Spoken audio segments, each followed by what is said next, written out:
ಎಲ್ರಿಗೂ ನಮಸ್ಕಾರ. ನಾನು ನಿಮ್ಮ Pallavi Hiremath, astrology and numerology expert. ಮತ್ತೆ ಇವತ್ತು ಒಂದು ಹೊಸ ವಿಷಯದೊಂದಿಗೆ ಬಂದಿದ್ವಿ. ನಿನ್ನೆ ವಿಡಿಯೋದಲ್ಲಿ ನಾನು ಏನು ಹೇಳಿದ್ದೆ ನಿಮಗೆ, ಇವತ್ತು ಶತ್ರು ಗ್ರಹಗಳು ಮತ್ತು ಮಿತ್ರ ಗ್ರಹಗಳ ಬಗ್ಗೆ ನಾನು ಹೇಳ್ತಾ ಇದ್ದೀನಿ ಅಂತ ಹೇಳಿದ್ದೆ. ಸೊ ತುಂಬ ಜನ ಕ್ಯೂರಿಯಾಸಿಟಿ ಆಗಿದ್ದೀರಾ ಅಂತ ಅನ್ಕೋತೀನಿ. ಯಾಕಂದರೆ ತುಂಬ ಜನರ ಕುಂಡಲಿಯಲ್ಲಿ ಅಥವಾ ಜಾತಕದಲ್ಲಿ ಒಂದೇ ಮನೆಯಲ್ಲಿ 2 ಗ್ರಹಗಳು, 3 ಗ್ರಹಗಳು, 4, 5 ಈ ಥರ ನೋಡಿರ್ತೀರಾ ನೀವು. ಹಾಗಿದ್ರೆ ಏನು ಸ್ಟ್ರಾಂಗ್ ಆಗಿರ್ಬೋದು ನನ್ನ ಜಾತಕ ಅಂತ ಅನ್ಕೊಂಡಿರ್ತೀರಾ. ಅದು ಸುಳ್ಳು. ಎಷ್ಟು ಗ್ರಹಗಳು ಒಂದು ಮನೆಯಲ್ಲಿ ಜಾಸ್ತಿ ಇರ್ತವೆ ಅಷ್ಟು ಪ್ರಾಬ್ಲಮ್ಸ್ಗಳು ಅವ್ರ ಲೈಫಲ್ಲಿ ಕ್ರಿಯೇಟ್ ಆಗಿರುತ್ತೆ. ಅದು ಯಾವ ಥರ ಅಂತಂದ್ರೆ, ಫಾರ್ ಎಕ್ಸಾಂಪಲ್ ಈಗ ನಿಮ್ಮ ಮನೆ ಅಂತ ಇದೆ ಅಂದಮೇಲೆ ಅಲ್ಲಿ ನೀವು ಅಷ್ಟೇ ಇರಬೇಕು. ನೀವು ತುಂಬ ಕಂಫರ್ಟ್ ಆಗಿರ್ತೀರಾ, ಎಲ್ಲಾದರೂ ಹೋಗ್ಬೋದು, ಕೂಡ್ಬೋದು, ಹೇಳ್ಬೋದು, ಏನೇನೂ ಮಾಡ್ಬೋದು, ಯಾರ್ದು ರಿಸ್ಟ್ರಿಕ್ಷನ್ಸ್ ಇರಂಗಿಲ್ಲ. ಆದರೆ ನಿಮ್ಮ ಮನೆಗೆ ಯಾರೊಬ್ರು ಎಕ್ಸ್ಟ್ರಾ ಪರ್ಸನ್ ಬಂದರು, ಅನ್ನೋನ್ ಪರ್ಸನ್ ಬಂದರು ಅಂತಂದರೆ, ನಿಮ್ಮ ಫ್ರೆಂಡ್ ಬಂದರೆ ಏನಾಗುತ್ತೆ, ತುಂಬ ಟೈಮ್ ಪಾಸ್ ಆಗುತ್ತೆ, ಚಿಲ್ ಮಾಡ್ತೀರಾ, ಓಕೆ, ಮಾತುಕತೆ ಎಲ್ಲ ಆಗ್ಬಿಡುತ್ತೆ ಅಲ್ಲಿ ನಿಮ್ಮ ಫ್ರೆಂಡ್ಸ್ ಯಾರಾದರೂ ಇದ್ದರೆ. ಅದೇ ನಿಮ್ಮ ಎನಿಮಿ ಯಾರಾದರೂ ಬಂದರೆ, ನಿಮ್ಮ ಶತ್ರುಗಳು ಯಾರಾದರೂ ನಿಮ್ಮ ಮನೆಗೆ ಬಂದರೆ ಹೇಗಾಗುತ್ತೆ, ಏನಂತಾರೆ, ನಿಮಗೆ ಸ್ಯಾಟಿಸ್ಫ್ಯಾಕ್ಷನ್ ಇರೋಂಗಿಲ್ಲ, ನಿಮ್ಗೆ ಕೂಡೋಕ್ಕೂ ಆಗಲ್ಲ, ನಿಂದ್ರಕ್ಕೂ ಆಗಲ್ಲ, ನೀವೇನು ಮಾಡೋದೆಲ್ಲ ವರ್ಕ್ ಮೇಲೆ ಅವ್ರು ನಿಮಗೆ ಪಾಯಿಂಟ್ ಔಟ್ ಮಾಡ್ತಾ ಇರ್ತಾರೆ, ಅಥವಾ ನೀವು ಅವ್ರನ್ನ ಪಾಯಿಂಟ್ ಔಟ್ ಮಾಡ್ತಾ ಇರ್ತೀರಾ. ಇಟ್ ಮೀನ್ಸ್ ಡಿಸ್ಕಂಫರ್ಟ್ ಆಗಿರುತ್ತೆ ನಿಮಗೆ. ಓಕೆ, ನೀವು ಕಂಫರ್ಟ್ ಝೋನಲ್ಲಿ ಇರೋದಿಲ್ಲ. ಸೊ ಅದಕ್ಕೆ ನಿಮ್ಮ ಜಾತಕ ನೋಡ್ಕೊಳ್ಳಿ. ನಿಮ್ಮ ಜಾತಕದಲ್ಲಿ ಯಾರು 2 ಗ್ರಹಗಳಿದ್ದಾವೆ, ಅಥವಾ 3, 4, 5 ಈ ಥರನೂ ಇರ್ಬೋದು, ಇಲ್ಲ ಅಂತಲ್ಲ. 2 ಗ್ರಹಗಳು ಯಾರಲ್ಲಿ ಇದ್ದಾವೆ, ಅದು ನಿಮ್ಮ ಫ್ರೆಂಡ್ ಆಗಿದೆಯಾ ಅಥವಾ ಎನಿಮಿ ಆಗಿದೆಯಾ ಅನ್ನೋದು ತುಂಬ ಇಂಪಾರ್ಟೆಂಟ್ ಆಗುತ್ತೆ. ಅದು ಬಿಡಿ, ಮತ್ತೆ ನೆಕ್ಸ್ಟ್ ಯಾವ ಮನೆಯಲ್ಲಿ ಇದ್ದಾನೆ, ಯಾರ ರಾಶಿ ಜೊತೆ ಇದ್ದಾನೆ, ಯಾರೆಲ್ಲ ನೋಡ್ತಾ ಇದ್ದಾರೆ, ಈ ಥರ ಎಲ್ಲ ತುಂಬ ಬರುತ್ತೆ ವಿಷಯಗಳು. ಅದು ನೆಕ್ಸ್ಟ್ ವಿಡಿಯೋದಲ್ಲಿ ನಾವು ಡಿಸ್ಕಷನ್ ಮಾಡೋಣ. ಅದಕ್ಕಿಂತ ಮುಂಚೆ ಏನಂತಂದರೆ, ಇಬ್ರು ಫ್ರೆಂಡ್ಸ್ ಆಗಿದ್ರೆ ಅದು ಕಂಫರ್ಟ್ ಝೋನ್. ಒಬ್ಬರೇ ಇದ್ರೆ ಅದು ಒಳ್ಳೇದು. ಓಕೆ, ಒಬ್ಬರೇ ಇದ್ರೆ ಅದು ಒಳ್ಳೇದು. ಅವ್ರವ್ರು ಹೆಂಗೆ ಅನ್ಸುತ್ತೆ ಹಂಗೆ ಆರಾಮಾಗಿ ಅವರು ಅವ್ರ ಮನೆಯಲ್ಲಿ ಚಿಲ್ ಮಾಡ್ತಾ ಇರ್ತಾರೆ. ಓಕೆ, ಇಬ್ರು ಇದ್ರೆ, ಅವ್ರ ಫ್ರೆಂಡ್ಸ್ ಇದ್ರೆ ದಟ್ ಇಸ್ ಓಕೆ. ಎನಿಮಿ ಏನಾದರೂ ಇದ್ರೆ ಅಲ್ಲಿ ಪ್ರಾಬ್ಲಮ್ ಕ್ರಿಯೇಟ್ ಆಗಿದೆ ಅಂತಾನೆ ಅರ್ಥ. ಸೊ ನಾವಿವತ್ತು ಅದ್ರ ಬಗ್ಗೆ ಡಿಸ್ಕಷನ್ ಮಾಡೋಣ. ಇದೆಲ್ಲ ನಾನು ಹೇಳೋದೆಲ್ಲ ನಿಮ್ಗೆ ಬೇಸಿಕ್, ಓಕೆ, ಬೇಸಿಕ್ ಅಸ್ಟ್ರಾಲಜಿ ಹೇಳ್ಕೊಡ್ತಾ ಇದ್ದೀನಿ.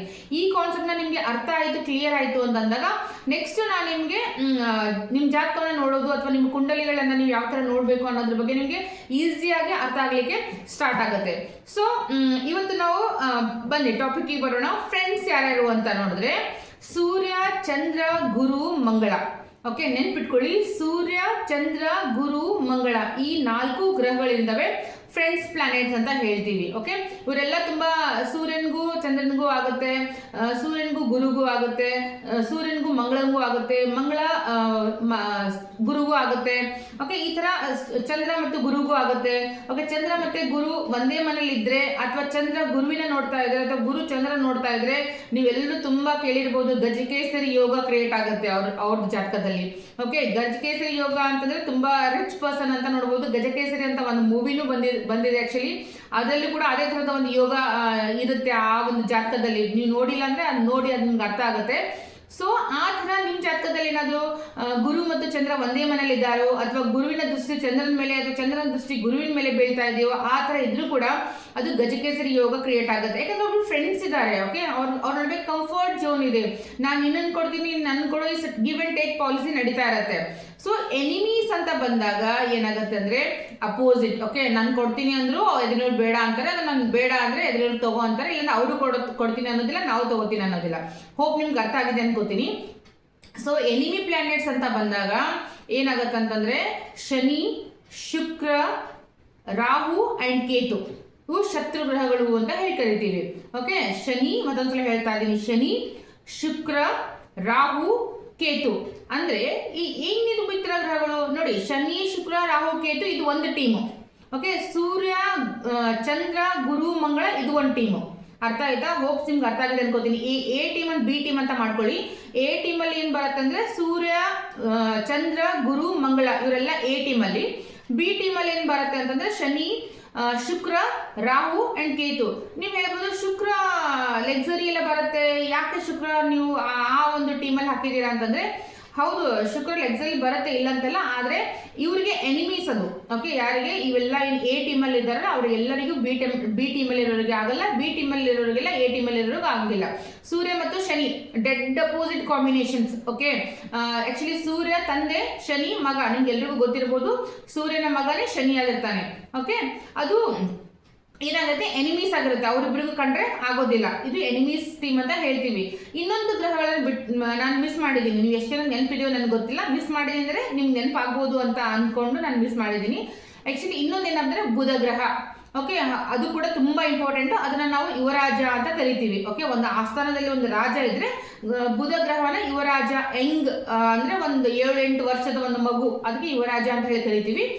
ಸೊ ಯುವರಾಜ ಅಂತಂದ್ರೆ ಅದೇನು ಎನಿಮಿನೋ ಫ್ರೆಂಡೋ, ಹೇಗೆ ಈ ಎ ಪಾರ್ಟಿಯಲ್ಲಿ ಬರ್ತಾನೋ ಅಥವಾ ಬಿ ಪಾರ್ಟಿಯಲ್ಲಿ ಬರ್ತಾನೋ ಅಂತಂದ್ರೆ ಯುವರಾಜ ಬಂದ್ಬಿಟ್ಟು ಯಾವ ಪಾರ್ಟಿಯಲ್ಲೂ ಬರೋದಿಲ್ಲ. ಓಕೆ, ಎ ಪಾರ್ಟಿಯಲ್ಲೂ ಬರೋದಿಲ್ಲ, ಬಿ ಪಾರ್ಟಿಯಲ್ಲ. ಮತ್ತಂದ್ರೆ ಏನು ಅಂತಂದ್ರೆ ಈಕ್ವಲ್. ಓಕೆ, ನೀವು ಸೂರ್ಯನ ಜೊತೆ ಹೋಗ್ತೀರಾ, ಅದು ಫ್ರೆಂಡು. ಚಂದ್ರನ ಜೊತೆ ಹೋಗ್ತೀಯಾ, ಅದು ಫ್ರೆಂಡು. ಗುರು ಜೊತೆ ಹೋಗ್ತೀಯಾ, ಅದು ಫ್ರೆಂಡು. ಮಂಗಳ ಜೊತೆ ಹೋಗ್ತೀಯಾ, ಅದು ಫ್ರೆಂಡು. ಈ ಕಡೆ ಶನಿ ಜೊತೆ ಹೋಗುತ್ತಾ, ರಾಹು ಜೊತೆ ಹೋಗುತ್ತಾ, ಕೇತು ಜೊತೆ ಹೋಗುತ್ತಾ, ಶುಕ್ರ ಜೊತೆ ಹೋಗುತ್ತಾ, ಅದು ಫ್ರೆಂಡು. ಅಂದ್ರೆ ಈ ಒಂದು ಗ್ರಹಗಳ ಜೊತೆಗೆ ಈ ಒಂದು ಗ್ರಹಗಳು ಆಗುತ್ತೆ ಅಂತ ಹೇಳ್ಬೋದು. ಆದ್ರೆ ಕೆಲವೊಂದು ಸಂದರ್ಭಗಳಲ್ಲಿ ಕೆಲವೊಂದು ಕಂಜಕ್ಷನ್ ಅಲ್ಲಿ ಇದ್ದಾಗ ಏನಾಗುತ್ತೆ, ಮಂಗಳನಿಗೂ ಮತ್ತು ಬುಧಗೂ ಬರಂಗಿಲ್ಲ. ಓಕೆ, ಅದು ಫಸ್ಟ್ ನೆನ್ಪಿಟ್ಕೊಳ್ಳಿ. ಇದು ಒಂದು ರೂಲ್ ಇಲ್ಲಿ ಅಪ್ಲಿಕೇಬಲ್ ಆಗುತ್ತೆ. ಮಂಗಳನಿಗೂ ಮತ್ತು ಬುಧನಿಗೂ ಕೆಲವೊಂದು ಸಂದರ್ಭದಲ್ಲಿ ಬರಂಗಿಲ್ಲ. ಓಕೆ, ಇದು ಒಂದು ರೂಲ್ಸ್ ಬರುತ್ತೆ. ಇದು ಇರ್ಬೋದು, ನ್ಯೂಟ್ರಲ್ ಇರ್ಬೋದು, ಈ ಕಡೆ ಬೇಕು ಆ ಕಡೆ ಬೇಕು, ಎ ಬೇಕು ಬಿಗೂ ಬೇಕು ಅನ್ನೋದು ಇರ್ಬೋದು. ಆದರೆ ಕೆಲವೊಂದು ಸಂದರ್ಭದಲ್ಲಿ ಮಂಗಳಿಗೆ ಮತ್ತು ಬುಧನ್ಗೆ ಮಿಸ್ಅಂಡರ್ಸ್ಟ್ಯಾಂಡಿಂಗ್ ಆಗುತ್ತೆ. ಅದು ಯಾವ ಥರ ಆಗುತ್ತೆ ಏನು ಅಂತ ಅನ್ನೋದು ನೆಕ್ಸ್ಟ್ ಯಾವ್ದಲ್ಲಿ ನಿಮ್ಗೆ ಎಕ್ಸ್ಪ್ಲೇನ್ ಮಾಡಬೇಕಾದಾಗ ಅದೊಂದು ಸ್ವಲ್ಪ ಸ್ಟೋರಿ ಬರುತ್ತೆ. ಆ ಸ್ಟೋರಿ ಹೇಳಿದ್ರೆ ನಿಮ್ಗೆ ಅರ್ಥ ಆಗುತ್ತೆ ಯಾವ ಥರ ಆಗಂಗಿಲ್ಲ, ಏನು ರೀಸನ್ ಅಂತ. ಅದು ನಿಮಗೆ ನೆಕ್ಸ್ಟ್ ವಿಡಿಯೋದಲ್ಲಿ ನಿಮಗೆ ಹೇಳ್ತೀನಿ. ಸೊ ಹೋಪ್ ನಿಮಗೆ ಈ ಒಂದು ವಿಡಿಯೋದಲ್ಲಿ ಎಲ್ಲ ಅರ್ಥ ಆಗಿದೆ ಅನ್ಕೋತೀನಿ. ಅಂದರೆ ಎ ಟೀಮ್ ಬಿ ಟೀಮ್ ಅಂತ ನೆನ್ಪಿಟ್ಕೊಳ್ಳಿ, ಅದು ಈಸಿಯಾಗಿ ನಿಮ್ಗೆ ಅರ್ಥ ಆಗುತ್ತೆ. ಎ ಟೀಮಲ್ಲಿ ಬರೋದು ಪ್ಲಾನೆಟ್ಸ್ಗಳು, ಬಿ ಟೀಮಲ್ಲಿ ಬರುವಂಥ ಪ್ಲಾನೆಟ್ಸ್ಗಳು ಎ ಟೀಮಲ್ಲಿ ಇರೋರಿಗೆ ಬಿ ಟೀಮ್ಗೆ ಆಗೋಂಗಿಲ್ಲ, ಬಿ ಟೀಮಲ್ಲಿ ಇರೋರಿಗೆ ಎ ಟೀಮಲ್ಲಿ ಆಗೋಂಗಿಲ್ಲ.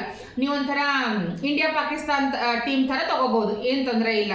ಸೊ ಇಲ್ಲಿ ಇಲ್ಲಿ ಯಾರು ಬರ್ತಾರೆ, ಅಂಪೈರ್ಸ್ ಅಂತ ತಗೋಬಹುದು. ಬುಧ ಗ್ರಹನ ನೀವು ಅಂಪೈರ್ಸ್ ಅಂತ ತಗೋಬಹುದು. ಯಾಕಂದ್ರೆ ಅವ್ರಿಗೂ ಅವ್ರು ಅಷ್ಟೇ ಜಜ್ಮೆಂಟ್ ಕೊಡ್ಬೇಕಾಗತ್ತೆ, ಇವ್ರಿಗೂ ಅವ್ರು ಅಷ್ಟೇ ಜಜ್ಮೆಂಟ್ ಕೊಡ್ಬೇಕಾಗತ್ತೆ. ಅದು ನಾವು ಯಾವ ಪಾರ್ಟಿನ ಸಪೋರ್ಟ್ ಮಾಡ್ತೀವಿ ದಟ್ ಇಸ್ ಸೆಕೆಂಡರಿ. ಆದ್ರೆ ಸಪೋರ್ಟ್ ಮಾಡೋದೇನಿರುತ್ತಲ್ಲ, ಅವ್ರದ್ದು ವರ್ಕ್ ಏನಿರುತ್ತೆ ಅದು ಮಾಡಲೇಬೇಕು. ಸೊ ಇಲ್ಲಿ ಬುಧ ಅದನ್ನೇ ಫಾಲೋ ಮಾಡ್ತಾರೆ. ನಾವು ಇನ್ನೊಂದು ಬುಧ ಅಂದ್ರೆ ಮಗು ಅಲ್ವಾ, ಚಿಕ್ಕ ಮಗು, ಒಂದು 8-9 ವರ್ಷದ ಮಗು, ಅದು ಯಾರ ಜೊತೆಗೂ ವೈರತ್ವವನ್ನ ಬೆಳೆಸೋದಿಲ್ಲ, ಅದನ್ನ ವೈರತ್ವನ್ನ ಮಾಡೋದಿಲ್ಲ. ಸೊ ಹೀಗಾಗಿ ಈ ಒಂದು ಪ್ಲಾನೆಟ್ಗಳು ಶತ್ರು ಗ್ರಹ ಆಗಿರ್ಬೋದು, ಮಿತ್ರ ಗ್ರಹಗಳಾಗಿರ್ಬೋದು. ಹೋಪ್ ನಿಮ್ಗೆ ರಾಶಿಯ ಅಧಿಪತಿ 12 ರಾಶಿಗಳು. ಓಕೆ, ಅದರಲ್ಲಿ ಮೇಲ್ ಪ್ಲಾನೆಟ್ಸ್, ಫೀಮೇಲ್ ಪ್ಲಾನೆಟ್ಸ್ ಮತ್ತೆ ಎನಿಮೀಸ್ ಅಂಡ್ ಫ್ರೆಂಡ್ಸ್ ಇಷ್ಟೆಲ್ಲ ಕ್ಲಿಯರ್ ಆಗಿದೆ ವಿಷಯಗಳನ್ನ. ಮುಂದಿನ ವಿಡಿಯೋದಲ್ಲಿ ಯಾವ ರಾಶಿಗೆ ಯಾವ ಅಕ್ಷರಗಳು ಬರುತ್ತೆ. ಓಕೆ, ಫಾರ್ ಎಕ್ಸಾಂಪಲ್ ನಿಮ್ಗೆ ಎ ಹೆಸರಲ್ಲಿದೆ, ಪಿ ಹೆಸರಲ್ಲಿದೆ, ಬಿ ದಲ್ಲಿದೆ, ಡಿ ದಲ್ಲಿದೆ, ಈ ತರ ಅನ್ಬೋದು. ಬಟ್ ಅದು ಎಕ್ಸಾಕ್ಟ್ ಆಗಿ ಅಲ್ಫಾಬೆಟ್ ನೋಡಿದ ತಕ್ಷಣ ಇವ್ರದ್ದು ಇದೇ ರಾಶಿ ಅಂತ ನಿಮ್ಗೆ ಗುರ್ತು ಮಾಡಬೇಕು ಅಂತಂದ್ರೆ ಆ ರಾಶಿಗೆ ಕೆಲವೊಂದು ಪರ್ಟಿಕ್ಯುಲರ್ ಆಗಿ ಆಲ್ಫಾಬೆಟ್ಸ್ ಇರುತ್ತೆ. ಓಕೆ, ಆ ಆಲ್ಫಾಬೆಟ್ ಮೇಲೆ ನಾವು ರಾಶಿನ ನಾವು ಡಿಸೈಡ್ ಮಾಡ್ತೀವಿ. ನಕ್ಷತ್ರ, ಲಗ್ನ ಅದೆಲ್ಲ ಆಮೇಲೆ ಬರುತ್ತೆ, ಅದು ಕೂಡ ಇಂಪಾರ್ಟೆಂಟೇ. ಬಟ್ ಆದರೆ ಹೆಸರು ನೋಡಿದ ತಕ್ಷಣ ಒಂದು ರಾಶಿನ ಫೈಂಡ್ ಔಟ್ ಮಾಡ್ತೀವಲ್ಲ, ಅದು ಯಾವ ಥರ ಅನ್ನೋದನ್ನ ನೆಕ್ಸ್ಟ್ ವಿಡಿಯೋದಲ್ಲಿ ಹೇಳ್ತೀನಿ. ಯಾವ್ಯಾವ ಅಕ್ಷರಗಳಿಗೆ ಯಾವ್ಯಾವ ರಾಶಿಗಳು ಬರುತ್ತೆ, ಅಥವಾ ಯಾವ ರಾಶಿಯ ಅಂಡರಲ್ಲಿ ಯಾವ್ಯಾವ ಆಲ್ಫಾಬೆಟ್ಸ್ಗಳು ಬರುತ್ತೆ ಅಂತ ನನ್ನ ಮುಂದಿನ ವಿಡಿಯೋದನ್ನ ನೀವು ನೋಡೋಕ್ಕೆ ಕ್ಯೂರಿಯಾಸಿಟಿ ಇರಿ. ನಿಮ್ಗೇನು ತಿಳ್ಕೊಬೇಕಾಗಿದೆ ಅಥವಾ ನಿಮ್ಮ ಜಾತಕದ ಬಗ್ಗೆ ಏನು ಕ್ವಶನ್ ಇದೆ ಅದನ್ನು ನೀವು ಕಾಮೆಂಟ್ ಮಾಡಿ. ಹೋಪ್ ನಾನು ಫ್ಯೂಚರಲ್ಲಿ ಅದ್ರ ಬಗ್ಗೆ ನಾನು ವಿಡಿಯೋ ಮಾಡೋಕ್ಕೆ ಟ್ರೈ ಮಾಡ್ತೀನಿ. ನನ್ನ ವಿಡಿಯೋನ ನಿಮ್ಗೆ ಇಷ್ಟ ಆಗಿದೆ ಅನ್ಕೋತೀನಿ, ಇನ್ಫಾರ್ಮೇಷನ್ ಹೇಳಿದ್ರೆ ನಿಮ್ಗೆ ಅರ್ಥ ಆಗ್ತಿದೆ ಅನ್ಕೋತೀನಿ. ಏನಾರ ಡೌಟ್ಸ್ ಇತ್ತಂತಂದ್ರೆ ನೀವು ನನಗೆ ಕಮೆಂಟ್ ಮಾಡಿ. ನಾನು ನೆಕ್ಸ್ಟ್ ವಿಡಿಯೋದಲ್ಲಿ ಫಸ್ಟ್ ನಿಮ್ಮ ಡೌಟ್ನ ಕ್ಲಿಯರ್ ಮಾಡಿ ನೆಕ್ಸ್ಟ್ ವಿಡಿಯೋನ ನಿಮಗೆ ಸ್ಟಾರ್ಟ್ ಮಾಡ್ತೀನಿ. ಹೋಪ್ ನನ್ನ ವಿಡಿಯೋನ ನೀವು ಶೇರ್ ಮಾಡಿ, ಲೈಕ್ ಮಾಡಿ, ಸಬ್ಸ್ಕ್ರೈಬ್ ಮಾಡಿ. ಮತ್ತೆ ಸಿಗೋಣ ಮುಂದಿನ ವಿಡಿಯೋದಲ್ಲಿ. ನಮಸ್ಕಾರ.